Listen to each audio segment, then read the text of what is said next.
हिंदू धर्म में हर दिन या वार अलग अलग देवी देवताओं को समर्पित होता है। बृहस्पति या गुरुवार का दिन देवताओं के गुरु बृहस्पति और श्री हरि भगवान विष्णु को समर्पित माना जाता है। पौराणिक कथा के अनुसार बृहस्पतिवार व्रत करने वाले जातकों का जीवन खुशियों और संपन्नता से भरा होता है। जिन जातकों के विवाह में देरी होती है, वो जातक यदि बृहस्पतिवार का व्रत करते हैं तो उनकी मनोकामना पूर्ण होती है।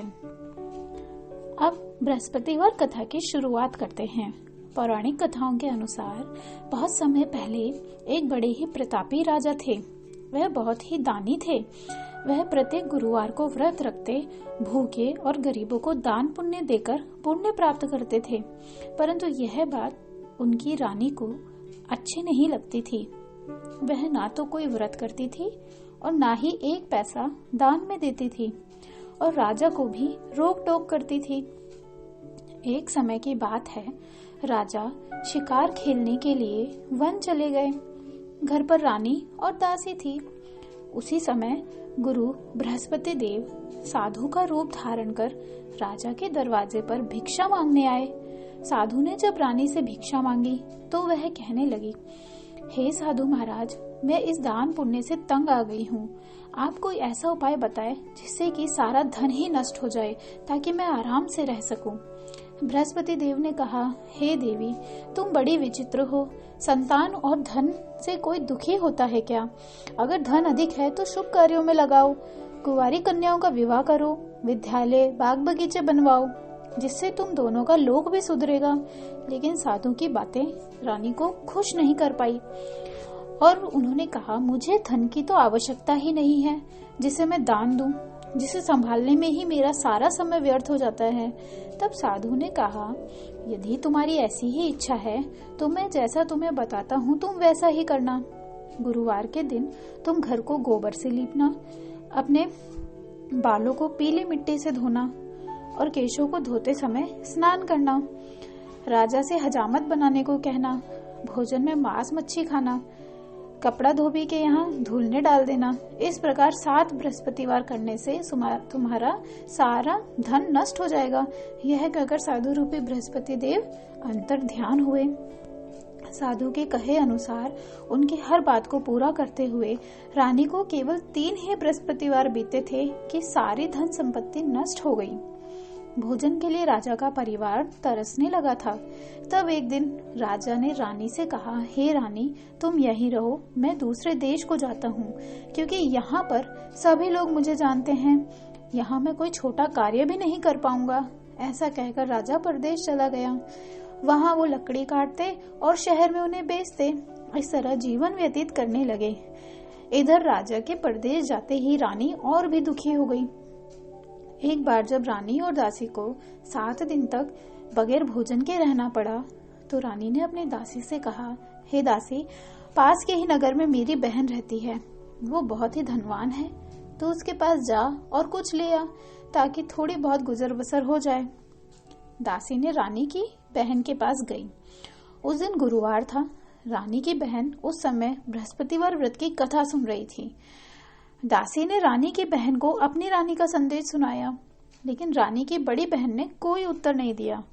जब दासी को रानी की बहन से कोई उत्तर नहीं मिला तो बहुत दुखी हुई और क्रोधित भी। दासी ने वापस आकर रानी को सारी बात बता दी। सुनकर रानी ने अपने भाग्य को कोसा। उधर रानी की बहन ने सोचा कि मेरी बहन की दासी आई थी, परंतु मैं उससे नहीं बोल पाई, इससे वह बहुत दुखी हुई होगी। यह कथा सुनकर और पूजन समाप्त करके वह अपनी बहन के घर आई और कहने लगी, हे बहन, मैं बृहस्पतिवार का व्रत कर रही थी। तुम्हारी दासी मेरे घर आई थी, परंतु जब तक कथा होती है तो ना तो उठते हैं ना बोलते हैं, इसलिए मैं नहीं बोली। कहो दासी, क्यों गई थी? रानी बोली, बहन, अब तुमसे क्या छुपाऊं, हमारे घर में खाने तक को अनाज नहीं है। ऐसा कहते कहते उसकी आंखें डबडबा गईं। उसने दासी समेत पिछले 7 दिनों से भूखे रहने तक की अपनी व्यथा विस्तार पूर्वक अपनी बहन को सुनाई। रानी की बहन बोली, देखो बहन, भगवान बृहस्पति देव सबकी मनोकामना को पूर्ण करते हैं। देखो, शायद तुम्हारे घर में अनाज रखा हो। पहले तो रानी को विश्वास ही नहीं हुआ, पर बहन के आग्रह करने पर उसने अपनी दासी को अंदर भेजा तो उसे सचमुच अनाज से भरा हुआ एक घड़ा मिल गया। यह देखकर दासी को बड़ी हैरानी हुई। दासी रानी से कहने लगी, हे रानी, जब हमको भोजन नहीं मिलता तो हम व्रत ही तो करते हैं, इसलिए क्यों ना इसे व्रत और कथा की विधि ही पूछ ली जाए ताकि हम भी व्रत कर सकें। तब रानी ने अपनी बहन से बृहस्पतिवार व्रत के बारे में पूछा। उसकी बहन ने बताया, बृहस्पतिवार के व्रत में चने की दाल और मुनक्का से विष्णु भगवान का केले की जड़ में पूजन करें और दिया जलाएं। व्रत कथा को सुने और पीला भोजन ही लें, इससे बृहस्पति देव प्रसन्न होते हैं। व्रत और पूजन की विधि बताकर रानी की बहन अपने घर लौट चली। 7 दिन के बाद जब गुरुवार आया तो रानी और दासी ने व्रत रखा। घुड़साल में जाकर चना और गुड़ लेकर आई, फिर उसे केले की जड़ तथा विष्णु भगवान का पूजन किया। अब पीला भोजन कहाँ से लाए, यह सोचकर दोनों बहुत दुखी थी। चूंकि उन्होंने व्रत कर रखा था, इसलिए बृहस्पति देव उनसे प्रसन्न थे। वे एक साधारण व्यक्ति का रूप धारण करके 2 थालों में सुंदर पीला भोजन दासी को दे गए। भोजन पाकर दासी बहुत प्रसन्न हुई, फिर रानी के साथ मिलकर भोजन ग्रहण किया। उसके बाद वे सभी गुरुवार को व्रत और पूजन करने लगी। बृहस्पति भगवान की कृपा से उनके पास फिर से धन संपत्ति आ गई, परंतु रानी फिर से पहले की तरह ही आलसी बन गई। तब दासी बोली, देखो रानी, तुम पहले भी इस प्रकार आलस करती थी, तुम्हें धन रखने में कष्ट होता था, इस कारण सारा धन नष्ट हो गया। अब जब भगवान बृहस्पति की कृपा से धन मिला है तो तुम फिर से आलस कर रही हो। रानी को समझाते हुए दासी कहती है कि बड़ी मुसीबतों के बाद तो हमने धन पाया है, इसलिए हमें दान पुण्य करना चाहिए। मुझे भूखे मनुष्यों को भोजन कराना चाहिए और धन को शुभ कार्यों में खर्च करना चाहिए, जिससे तुम्हारे कुल का यश बढ़ेगा, स्वर्ग प्राप्ति होगी, पितृ प्रसन्न होंगे। अब हम दोनों हाथों को जोड़कर बृहस्पति देव की आरती करेंगे।